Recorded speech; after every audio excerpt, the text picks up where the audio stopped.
Coming up tonight, new details in the South Hill Rapist case, why the courts may grant Kevin Coe's release. And remains found in a wooded area, how they may be connected to Travis Decker. Once again, we're going to get to experience 2 seasons this weekend. I'm tracking warm sunshine in 80s for Saturday, cool breezy showers on Sunday. Fall officially starts on Monday. Good evening and thank you for joining us for KREM 2 News at 5. I'm Amanda Rowley. Mark is away today. We're starting tonight off with a story we've been continuing to follow. The civil confinement of the so-called South Hill Rapist could come to an end as soon as next month. Attorneys for both sides of Kevin Coe's case were back in a Spokane County courtroom this morning. KREM 2 Shannon Mowdy explains what we know about his potential release.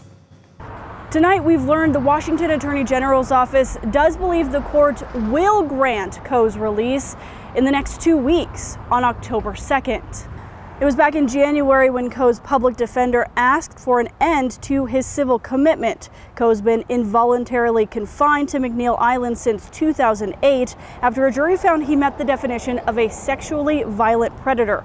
By law, the state must evaluate him every year and prove he's mentally ill and dangerous to keep him confined. In a July 2024 report, a psychologist with the Department of Social and Health Services, DSHS, reported Coe no longer meets the criteria. The report shows Coe had no disciplinary incidents at the Special Commitment Center, but did repeatedly refuse to participate in sex offender treatment and education and work opportunities at the center. It also noted his severe depression and deteriorating health, including heart disease, stroke, and mobility limitations that left him using a walker. The psychologist strongly recommended he be placed in an adult group home to continue receiving daily assistance. We have also learned a separate psychologist picked by the Attorney General's office agreed with the assessment. Coe himself is asking to be moved to an adult family home in Spanaway, Washington. He'd still be required to register as a sex offender for the rest of his life, according to Mike Falk with the AG's office. Falk also said the AG's office is offering resources to Coe's victims as the news of his likely release is undoubtedly traumatic. Shannon Mowdy, KREM 2 News. And we're learning more about a military helicopter crash in Thurston County today. The 4 soldiers on the JBLM Black Hawk helicopter that crashed in the wooded area near Summit Lake are believed to be dead. The soldiers on board were assigned to the 160th Special Operations Aviation Regiment at Joint Base Lewis McChord.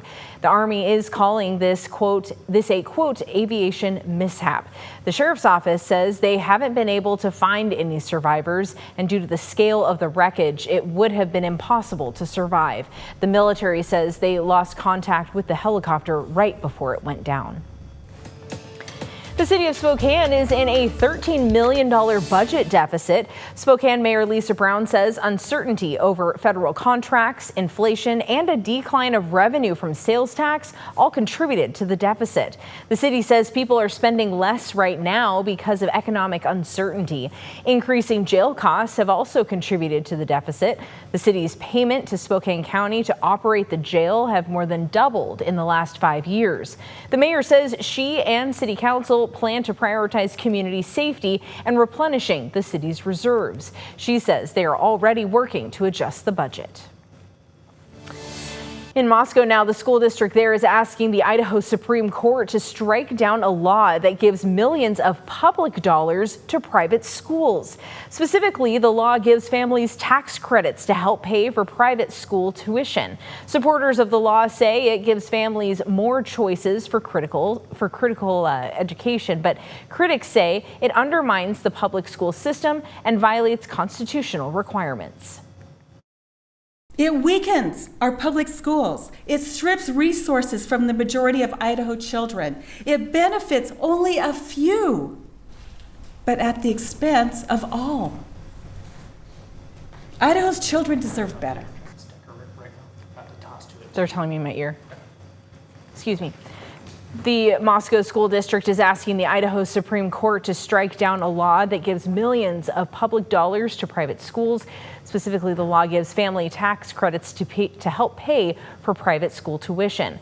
Supporters of the law say it gives families more choices. We'll move on and share more on that. Now, the coalition is also concerned about discrimination, and they say private schools can reject students based on religion, disability, and/or the academic performance while still receiving public funding. All right, let's switch gears now and check in with meteorologist Michelle Voss. We're actually getting some updates on Travis Decker. We'll take a listen to that.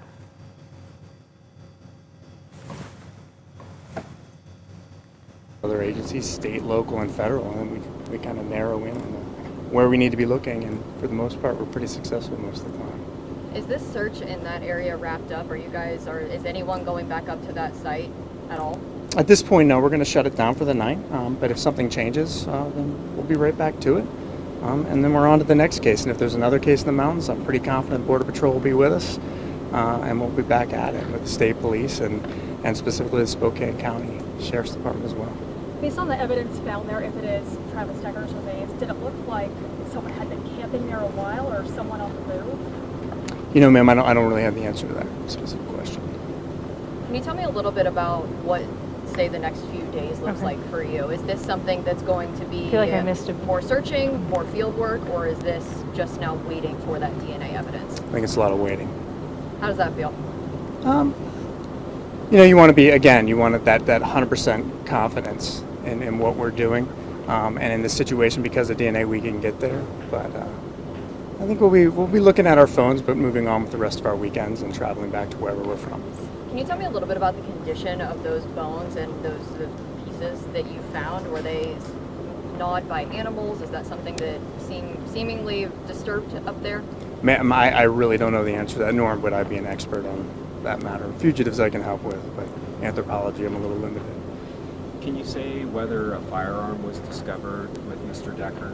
I do not believe there was, no. Any hint of foul play there, just based on an initial look at the scene? Again, as an experienced fugitive investigator, I'd leave that to the homicide investigators and the very qualified Chelan County team.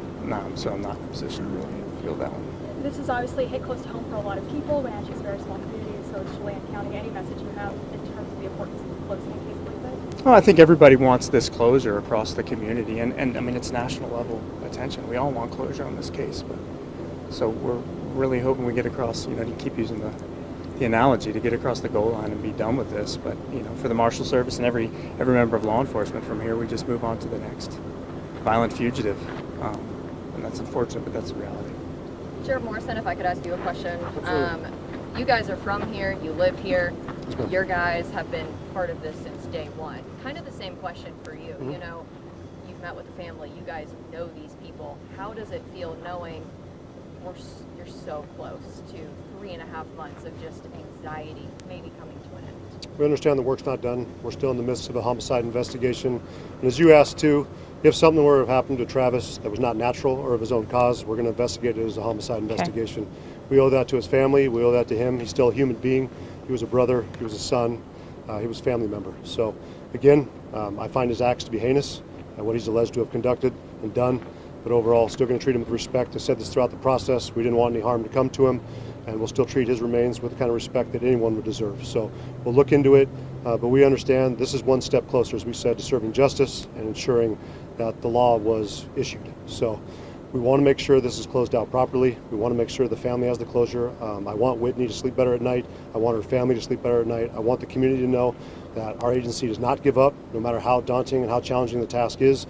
We understand this was not easy. We get the community's frustration. We get our citizens' frustration. But overall, we'd love to have had this done in 3 days. Absolutely. It would have saved us a lot of resources.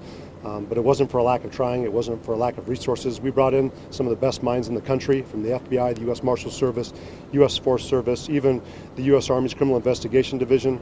We brought in experts in that field. We did everything. We talked with each other. We met afterwards, debriefed to make sure that we didn't make any mistakes, and continued to do everything possible. We understood this could be a criminal case that was going to trial. We didn't want any chance that this would be defeated when we went to trial. And again, I think we're close to the goal we wanted, but we're not going to rush. We're not going to pat ourselves on the back yet. We're not going to say congratulations until we get the results back and we know 100% this is Travis Decker. That is our suspect. That is our only suspect. That is the only evidence that we have shows that he's our suspect. So just to confirm, that is who we are looking for. That's who I believe we found, and we hope the Washington State Patrol can confirm that soon. One last Sheriff, question. no timeline on that, right? Not tomorrow, not tonight. It could be anytime. Nope. Again, I'm not going to put pressure on Washington State Patrol's crime lab. I want them to take their time. I want them to make sure those results are 100% confirmed. Again, this is closing out a very significant case in our county's history. This was the largest manhunt in Chelan County history. This is the most heinous homicide in Chelan County history, and we need to make sure it's closed properly and that we make sure that we're convincing our community that we did the right thing, we have the right subject, and there is no other person out there. And one last question for me. I don't know if it's for you or Gavin. I saw in the press release that there was a key fob that was found. Just now from the Thurston County Sheriff's Office in the search for Travis Decker. We just learned in that update, for those of you just tuning in now, the Thurston County Sheriff's Office said they found 2 feet and a femur in that wooded area south of Leavenworth, along with clothing consistent to what Travis Decker has been known to wear. Now, we do know as well a drone helped lead searchers to this area. It's an area that searchers and several agencies had not yet searched in that area for before. We'll keep you posted on what we learn more, but just a breaking update from the Thurston County Sheriff's Office this morning. Switching gears now, coming up tomorrow, the Apple Cup returns and we preview the statewide football rivalry and how the East Side, Eastern Washington right here, Pullman, preparing for that cat and dog fight.